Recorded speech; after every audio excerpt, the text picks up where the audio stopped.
नमस्कार। आज 7 अप्रैल रविवार का दिन है। आज पटना से छपे हिंदी के प्रमुख अखबारों में प्रधानमंत्री की यूपी की रैली के भाषण को प्रमुखता दी गई है। इसके अलावा सोनिया गांधी और कांग्रेस अध्यक्ष मल्लिकार्जुन खड़गे के बयान को भी अच्छी जगह मिली है। एनआईए ने यूपी और बिहार में छापा मारा है और बंगाल में एनआईए पर हमले का आरोप है। इस खबर को भी अच्छी जगह मिली है। प्रभात खबर ने नए कानूनों में नाबालिग से गैंग रेप पर उम्र कैद या फांसी की सजा होने की बात को प्रमुखता दी है और अंतर्राष्ट्रीय खबरों में इसराइल का गाजा पर हमला जो जारी है उसके 6 महीने पूरे हो गए हैं, इसकी खबर भी दी गई है। आइए देखते हैं कि अखबारों ने इन प्रमुख खबरों की क्या सुर्खियां लगाई है। हिंदुस्तान ने लिखा है, उन्हें कमीशन का लालच, हमें मिशन प्यारा।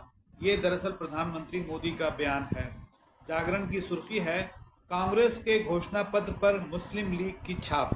और प्रभात खबर की प्रमुख हेडलाइन है, नाबालिग से दुष्कर्म पर मिलेगी उम्र कैद या मौत की सजा। और भास्कर ने लिखा है, हिसाब किताब शुरू। इसमें प्रधानमंत्री मोदी का बयान है और कांग्रेस पार्टी का बयान है। अब इन खबरों के विस्तार से चर्चा करते हैं। पहले आते हैं प्रधानमंत्री मोदी के भाषण की बात। उनकी 2 सभा हुई, एक सहारनपुर में और एक गाजियाबाद में। उसमें उन्होंने 2 बातें कही कि कांग्रेस ने सत्ता में कमीशन को प्राथमिकता दी है, ये उनका आरोप है। और इसकी तुकबंदी में उन्होंने कहा कि भाजपा और एनडीए मिशन पर है, यानी कमीशन और मिशन की तुकबंदी की। उन्होंने कांग्रेस पर कमीशन का आरोप लगाया और भाजपा के बारे में कहा कि वो एक मिशन पर है। और दूसरी बात कही कि घोषणा पत्र में, जो कांग्रेस ने घोषणा पत्र जारी किया है, उसमें मुस्लिम लीग की छाप है। उन्होंने इसे झूठ का पुलिंदा बताया। आइए देखते हैं कि इसके जवाब में कांग्रेस पार्टी ने क्या कहा। कांग्रेस पार्टी ने पलटवार किया और उनके नेता जयराम रमेश ने कहा कि प्रधानमंत्री मोदी इतिहास से परिचित नहीं हैं। उन्होंने जनसंघ के संस्थापक श्यामा प्रसाद मुखर्जी के बारे में बताया कि श्री मुखर्जी ने 1940 में मुस्लिम लीग के साथ गठबंधन सरकार बनाई थी। यानी ये जो मुस्लिम लीग का आरोप लगाया प्रधानमंत्री मोदी ने, इसके जवाब में जयराम रमेश ने उन पर ही ये आरोप लगा दिया कि उनके जो पुरानी पार्टी जनसंघ थी या हिंदू महासभा थी, उसके जो नेता थे श्यामा प्रसाद मुखर्जी, जो हिंदुत्व के खेमे में काफ़ी मशहूर नेता माने जाते हैं, उन पर ये आरोप लगाया। बल्कि उनके बारे में ये बात बताई कि 1940 में मुस्लिम लीग के साथ उन्होंने सरकार बनाई थी। अब इसके बारे में अभी कोई जवाब नहीं आया कहीं से। जागरण ने इसे अंदर के पेज पे जगह दी है। इसके अलावा कांग्रेस की भी एक सभा हुई, चुनावी सभा जयपुर में हुई, और वहाँ सोनिया गांधी ने, जो पूर्व कांग्रेस अध्यक्ष भी हैं, कहा कि लोकतंत्र खतरे में है। और उन्होंने ये कहा कि तानाशाही का हम जवाब देंगे। मल्लिकार्जुन खड़गे बोले कि हम 55 साल का हिसाब देंगे, क्या मोदी भी देंगे? भास्कर ने इस पर हिसाब किताब की हेडिंग लगाई है। खड़गे ने विदेश नीति पर भी सवाल उठाए और राहुल गांधी ने चुनावी बॉन्ड को अब तक का सबसे बड़ा घोटाला बताया। तो ये थी कांग्रेस की सभा की खबर, जो जयपुर में उनकी चुनावी सभा हुई, उसके बारे में। अब आते हैं, हम लोग चर्चा करते हैं एनआईए की जो छापेमारी हुई है बिहार और उत्तर प्रदेश में, उसकी खबर के विस्तार क्या है। ये एक माओवादी मामला है बताया जा रहा है, और बिहार और उत्तर प्रदेश के 12 स्थानों पर छापेमारी की गई है। बिहार में कैमूर में छापेमारी हुई है, उत्तर प्रदेश में बलिया वगैरह में छापेमारी हुई है। तो ये तो छापेमारी की खबर थी। लेकिन एनआईए के बारे में एक और खबर चर्चित है, वो ये है कि एक 2022 के एक मामले में एनआईए बंगाल के पूर्वी मेदिनीपुर पहुंची थी, उसकी एनआईए की टीम, तो उस पर हमला हुआ, ऐसा एनआईए का भी कहना है और भारतीय जनता पार्टी का भी कहना है। जबकि पश्चिम बंगाल की मुख्यमंत्री ममता बनर्जी ने कहा कि हमला एनआईए ने किया था। उनके अनुसार पटाखा फोड़ने की घटना थी ये, और इसके लिए जांच के लिए एनआईए की टीम घरों में घुस गई। ये बयान उनका ममता बनर्जी का है। एनआईए की टीम से पहले ईडी की टीम पर भी हमला होने की बात पश्चिम बंगाल से आ चुकी है, और इस पर काफ़ी राजनीतिक विवाद भी हुआ है। हाईकोर्ट में भी मामला पहुंचा था, और वहाँ जो संदेश खाली में मामला हुआ था उसके बारे में।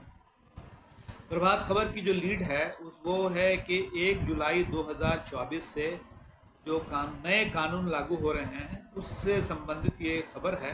इसमें आपराधिक कानून में महिलाओं, बच्चों के खिलाफ होने वाले अपराध और सार्वजनिक संपत्ति को नुकसान न पहुंचे, इस पर रोक लगाने के लिए कड़े कानून बनाए गए हैं, इसका उल्लेख उस खबर में है। और सार्वजनिक संपत्ति को अगर बम या डायनामाइट से उड़ाया जाता है तो इसे आतंकवादी गतिविधि माना जाएगा और उसी हिसाब से उस पर कार्रवाई होगी। और नाबालिग से गैंग रेप मामले में उम्र कैद या मौत की सज़ा होगी। हमारे देश में इस तरह की बहुत सारी शिकायतें आती हैं नाबालिग से गैंग रेप होने की, तो ये शायद उसी वजह से इस कानून में सख्ती लाई गई है और उम्र कैद या मौत की सज़ा निर्धारित की गई है। अब हम लोग चर्चा करते हैं एक अंतर्राष्ट्रीय खबर के बारे में। गज़ा में जो फ़िलिस्तीन का एक शहर है, वहाँ पर जो इस्राएली हमला हो रहा है उसके 6 महीने पूरे हो गए हैं। हिंदुस्तान के विदेश पन्ने पर इसे प्रमुखता से जगह दी गई है। इसमें बताया गया है कि पूरी गाज़ा सिटी जो है वो मलबे में बदल गई है।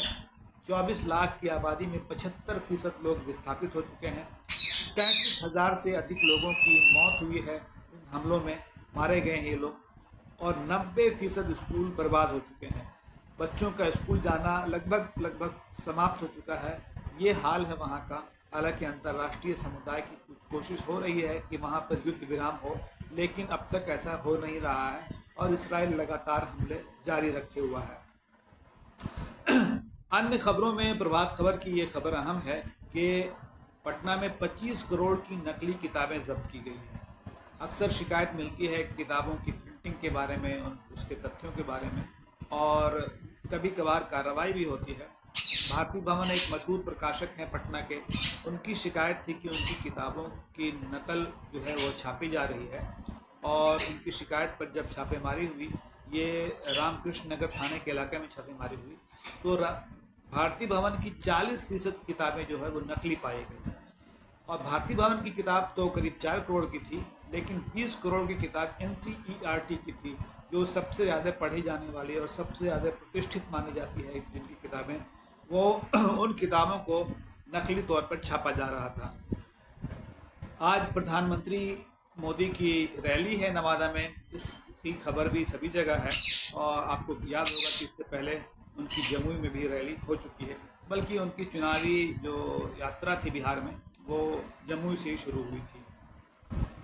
कल तेजस्वी यादव जमुई में थे और उन्होंने अपना भाषण दिया वहाँ, और प्रधानमंत्री से के बारे में कहा कि उन्होंने कोई अपना वादा पूरा नहीं किया। इसके अलावा उन्होंने अपने एक हैंडल पर प्रधानमंत्री नरेंद्र मोदी के DNA वाले बयान को भी कोट किया है, उसकी भी याद दिलाई है। आपको याद होगा कि प्रधानमंत्री नरेंद्र मोदी ने उस समय नीतीश कुमार जो मुख्यमंत्री थे उनके बारे में कहा था कि इनकी DNA में ही खराबी है। हालांकि उनका नाम नहीं लिया था, लेकिन इशारा में बताया था, और ये इस पर काफ़ी उस वक्त विवाद हुआ था। उस समय भारतीय जनता पार्टी और जदयू अलग अलग चुनाव लड़ रहे थे।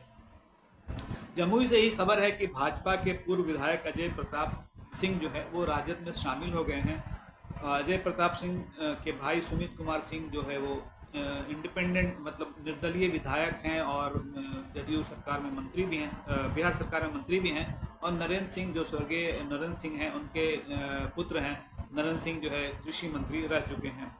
और आखिर में ये खबर जो भास्कर ने प्रमुखता से छापी है कि 14 अप्रैल को खरमास ख़त्म होगा और 18 अप्रैल से शहनाई बजेगी। तो ये असल में शादी की खबर है, लेकिन देखने की बात यह है कि शहनाई अब बजती नहीं, अब तो डीजे बजता है। और सरकार और प्रशासन कई बार की ओर से ये ऐलान किया जाता है कि डीजे पर पूरी पाबंदी है, लेकिन डीजे पर पाबंदी लागू हो नहीं पाती और लोगों की नींद खराब होती है।